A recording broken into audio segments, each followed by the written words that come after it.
Даю обращение, что все, мощь нету. 3 дня без еды, без питья. Поддержки никакой.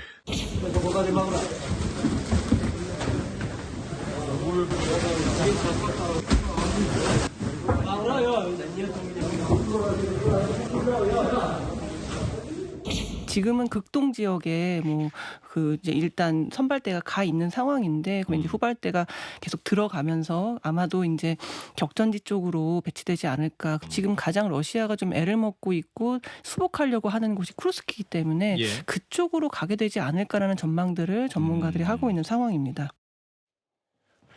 예, 오늘 뉴스탑 10도 바로 여기부터입니다. 타령 얘기, 파병을 잡았던 북한 얘기까지. 이 러시아를 돕기 위해 우크라이나 전장에 나가 있는 북한군 소식이 지난주부터 하루도 빠짐없이 하나둘 전해지고 있습니다. 그런데 먼저 이 얘기부터 해봐야 될게요. 우크라이나 동부 격전지에 북한의 인공기가 펄럭이고 있는 SNS 사진이 새롭게 공개가 됐습니다. 바로 여기 북한군으로 활동 추정되는 도네츠크주 인근에 러시아 가까운 SNS 계정에 이렇게 러시아 국기와 인공기가 걸려있는 이런 SNS 사진이 공개된 건데요. 인공기가 이제 본격적으로 포착이 됐다. 북한 전문가이시기도 한 김근식 교수님, 이 인공기를 이제 대놓고 한 건지 아니면 친러시아 SNS니까 이게 그만큼 우리가 북한에 도움을 받는다는 걸 광고하는 건지 어떻게 받아들이세요? 그 사실관계는 확인을 해야 될 것 같습니다. 왜냐하면 이제 북한군 12,000명이 일단 동원돼서 파병된 건 우리 국정원이 확인을 한 거고. 근데 그들이 처음 가는 건 바로 저기 가는 게 아니고 극동 지역에 하바로프스크나 우스리스크 일단 결집을 해서 거기에서 일단 배치를 받고 뭐 러시아 군복으로 갈아입든 아니면 뭐 북한 군복으로 그대로 입든 간에 거기서 이제 그 배치가 되면서 주요 군사적인 요충지로 가는 거거든요. 그러니까 거기서 여기까지 상당 기간의 시간이 걸릴 수 있습니다. 그렇기 때문에 아마 극동에서 저기 지금 우크라이나의 접경지역까지 간다는 것은 실제로 갔는지 안 갔는지 확인해야 될 필요가 있는 것 같고요. 다만 저렇게 국기가 올라온 것이 사진으로 확인됐다고 한다면 러시아가 실제로 우크라이나의 전쟁 중에서 지금 사망자도 많이 늘어나고 군사적으로 상당히 좀 곤욕을 치르고 있는데 이제는 북한군이 대거 같이 파병을 해줘서 우리가 같이 싸울 수 있다. 이런 것들을 아마 우크라이나 쪽에 보여주려고 하는 심리적인 어떤 공세로서 저 국기를 먼저 단 것으로 보이고요. 저 국기를 달았다는 것은 이게 이제 혼성군으로 편제가 될 것인지 아니면 북한군 단독으로 군대가 편성될 건지에 따라서 군복이나 국기 같은 게 다르게 대치가 있거든요. 그런 면에서 본다면 지금 극동에 지금 직결돼 있고 그 이후에 지금 행보를 하고 있는 북한군 실제로 12,000명의 이 특수군대들이 어디에 지금 배치가 돼서 어떻게 싸울지 좀 면밀히 살펴서 봐야 될 것 같습니다. 그러니까 저 인공기를 펄럭였던 저 사진 한 장이 김근식 교수 말씀은 결국은 이 교착 상태인 전쟁에서 거봐라 북한이 우리를 도와주러 오고 있다는 러시아의 심리전 중에 하나다. 그러니까 이제 러시아와 가깝다는 이 SNS 계정에 이 인공기가 올라온 거겠죠. 특히 이 주요 격전지 이 부근에요. 근데 또 하나가 있어요.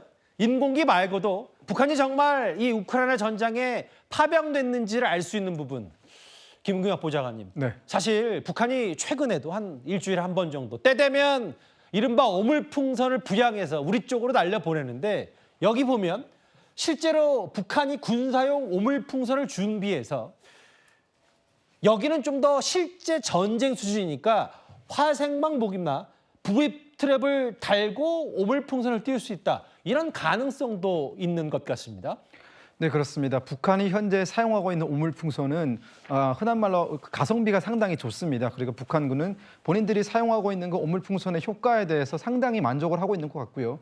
현재 우리나라에서 북한이 우리나라를 향해서 보내고 있는 그 오물풍선 안에는 오물이 들어가 있거든 군사적 목적의 어떤 내용물이 들어가 있지 않습니다. 그러다 보니까 군사적으로 위협이 되지는 않는데요. 이 우크라이나 전쟁에서 북한이 사용할 가능성이 높은 이 오물풍선 같은 경우에는 그 안에 내용이 무엇이 들어가느냐에 따라서 오물풍선이 아니라 말씀하신 것처럼 뭐 생화학 무기라든가 혹은 부비트랩이라든가 혹은 우크라이나 군의 어떤 방공진지 위치를 파악할 수 있고 또 우크라이나 군 입장에서는 지금 러시아 군과 드론 전쟁을 벌이고 있는데 이 드론뿐만이 아니라 이제는 저 풍선까지도 신경을 써야 하는 처지이기 때문에 우크라이나군의 그 방공 전력을 소모시킬 수 있다는 점에서 북한군은 상당히 그런 어떤 그 북한이 사용하고 있는 군사용 그 풍선을 러시아군에게 전수할 가능성이 높습니다. 그러니까 지금 보면 그 인공기도 일부 지역에 펄럭이고 잠깐 만나봤던 것처럼 북한이 비교적 본인들이 기술을 갖고 있다는 게 기술인지 모르겠습니다만 오물풍선까지 우크라이나 전장에 할 정도로 여러 가지 얘기들이 좀 나오고 있는데 근데 좀 이런 얘기도 들려와요. 저희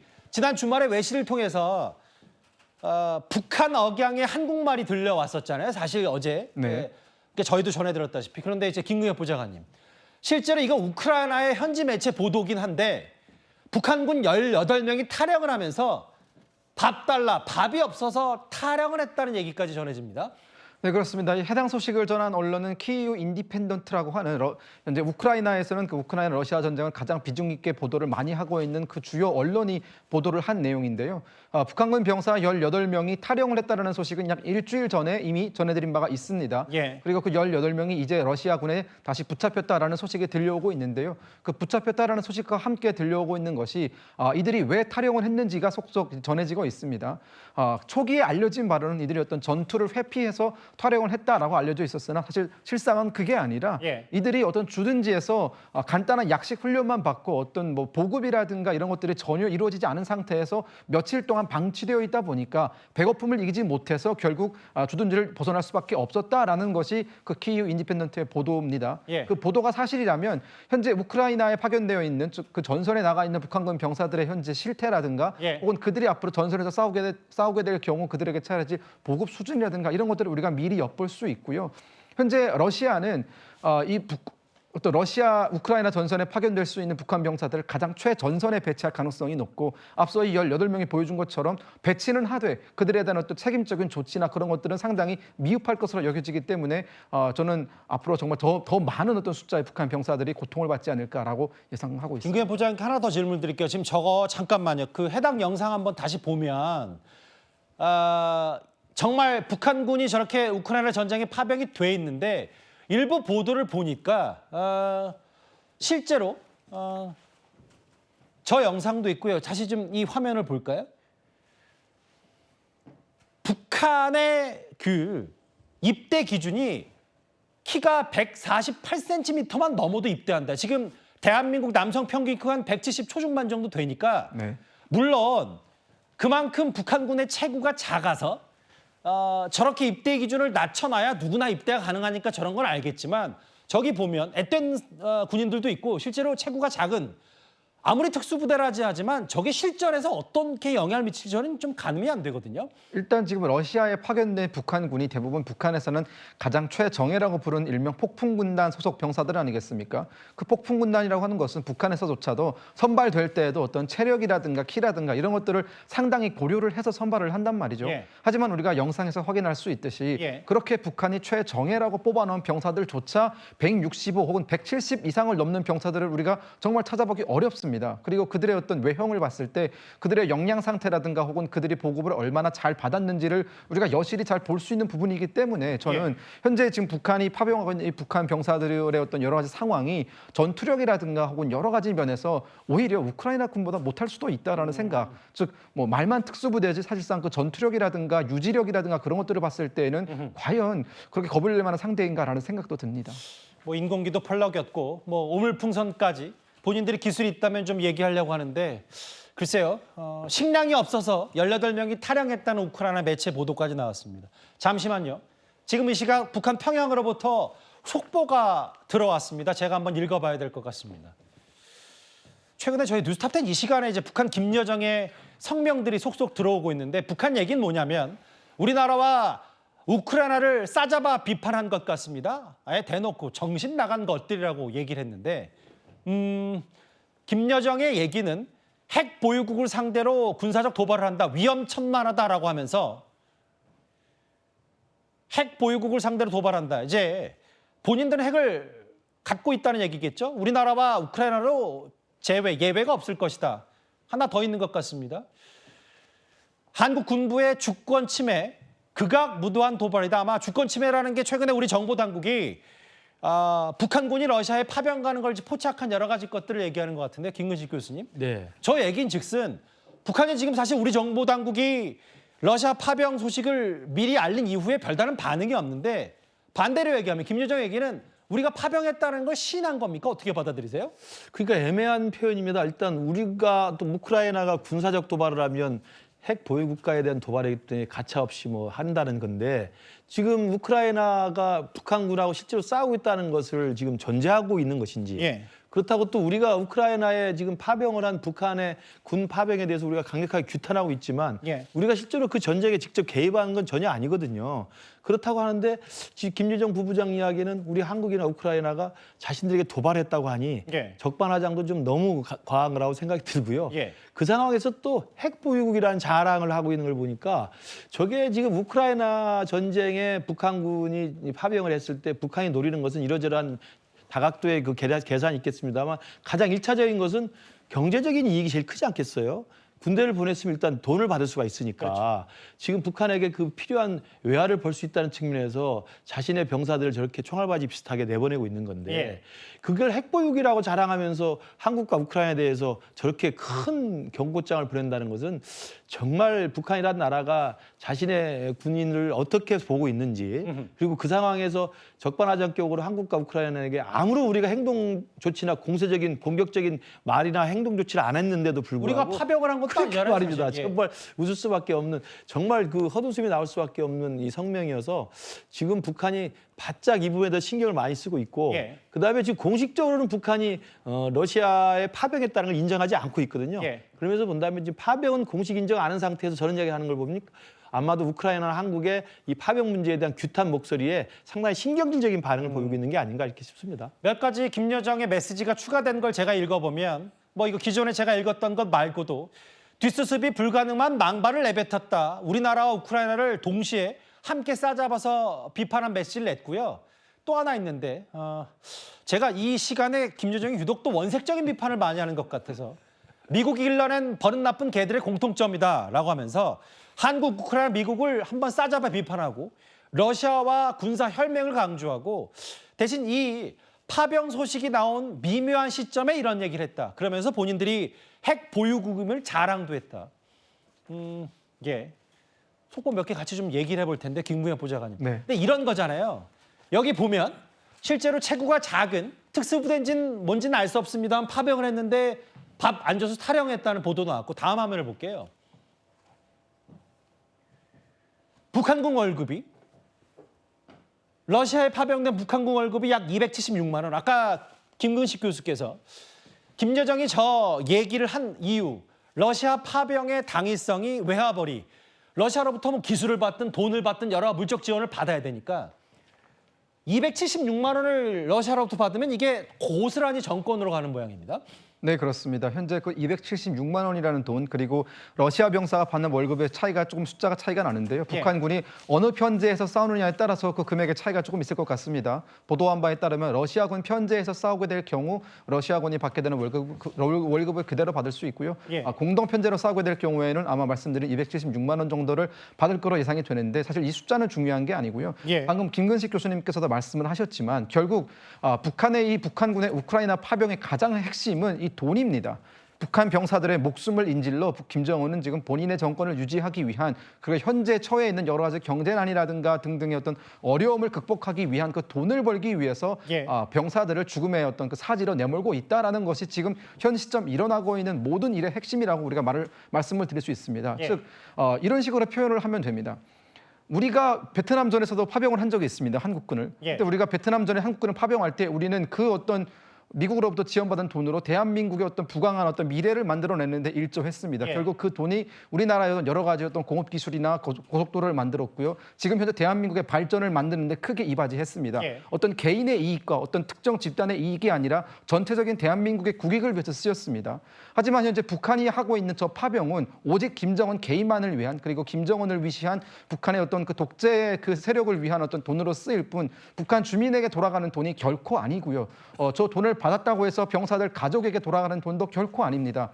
결국 저 병사들은 목숨은 목숨대로 잃되 돈은 한 푼도 건지지 못하고 모두 그냥 무용지물로서 사라질 가능성이 상당히 높습니다. 저는 그렇기 때문에 우리가 오히려 목소리를 높여서 이 북한의 파병을 비판해야 된다고 생각합니다.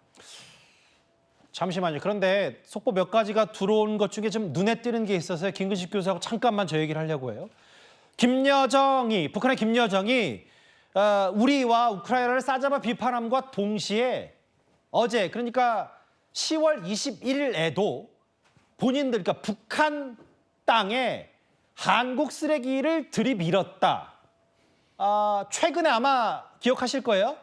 정체불명의 누가 띄었는지 알 수 없는 무인기가 김정은의 집무실 위 평양상공으로 지나가서 북한이 이걸 이례적으로 공개했는데 김여정이 이제 그 우크라이나 전쟁 파병 여부와 비슷한 취지의 얘기를 하면서 한국 쓰레기를 들이밀었다. 그러니까 또 무인기를 본인들이 포착했고 이거 당연히 너네 소행 아니냐라는 질문을 하고 있습니다. 어제도 만약에 저런 일이 있었다고 한다면 북한이 뭐 차후에 구체적인 내용을 공개하겠습니다만 그렇지 않아도 무인기가 평양상공에서 발견됐고 무인기에서 낙하한 내용이 평양에 떨어졌다는 사실만으로도 북한으로서는 굉장히 민감하고 지금 굉장히 무서운 이야기죠. 예. 그런데 만약에 어제 또 그랬다. 지금 김여정 성명에 나오는 이야기는 어제도 쓰레기가 왔다는 이야기 아니겠어요? 예. 그게 이제 뭐 민간단체가 했든 뭐 누가 했든 간에 확인을 해볼 필요가 있겠습니다만 그렇다고 한다면 북한의 방공망이 계속 뚫리고 있다는 지금 사실을 자인하고 있는 게 되는 것이고 그렇기 때문에 가뜩이나 지금 그런 민감한 시기에 우크라이나 러시아 파병이라고 하는 그런 극단적인 결정을 좀 했는데 국제적인 규탄과 국제사회의 여러 가지 비난에도 불구하고 그런 걸 했을 때 본인들이 있는 평양상공은 방공망이 뚫려서 위험천만한 지경에 놓이게 되고 그리고 모든 국제사회가 규탄하고 있는 러시아의 무도한 불법적인 침략 전쟁에 자신의 군인들을 목숨값으로 받아서 파병을 하는 그런 결정을 하면서 하다 보니까 아마도 그런 어떤 비난의 화살들을 다른 데 돌릴 데가 없다 보니까 우크라이나 우리 한국에다가 지금 화풀이를 하는 게 아닌가. 저는 그런 맥락에 지금 이해가 됩니다. 그래서 그 성명의 전문들을 다 봐야 되겠습니다만 그런 지금 대내적인 어려운 상황에서 우리 한국을 향해서 그리고 우크라이나를 향해서 그리고 그 뒤에 있는 미국이랑까지 비난하면서 자신들의 정당성을 이제 강변하고 있는 게 아닌가. 이렇게 좀 해석이 됩니다. 글쎄요. 저 정말 또 뭐 쓰레기가 무인기인지 뭔지 모르겠지만 정체불명의 어느 것이 평양의 한복판에 휘젓고 다녔다는 북한의 주장이 나왔기 때문에 또 김여정이나 북한 당국이 어떤 얘기를 이 관련해서 뭐 본인들은 쓰레기라고 얘기하는데 그걸 얘기하는지 한번 잘 지켜보도록 하겠습니다. 그런데 다시 이제 러시아 파병 얘기를 좀 더 보자면요. 최진봉 교수님 이제 화면 하나 같이 만나볼 텐데 북한이 그 유럽 현지, 우크라이나 현지로 파병하기 전에 블라디보스토크 위에 있는 우스리스크 이제 연해주를 거쳐서 선발대 1차 파병을 하거든요. 근데 이제 RFA 북한 전문 매체가 파악한 거로는 저렇게 창고형 건물이 완성이 되면서 실제로 북한군 막사나 미사일 보관 장소로 분석이 된다. 이게 지금 전진기지 형태로 발전됐다라는 분석도 나오고 있어요. 그러니까요. 말씀하신 것처럼 이제 5월 달에 찍은 사진이 창고가 건설되는 현장이고 그리고 완성된 게 10월이란 말이죠. 그러면 5개월이 걸렸는데 이런 의심이 가능해요. 그러면 5월부터 창고를 건설하기 시작했다면 그 전에 이미 합의가 이루어진 거 아닙니까?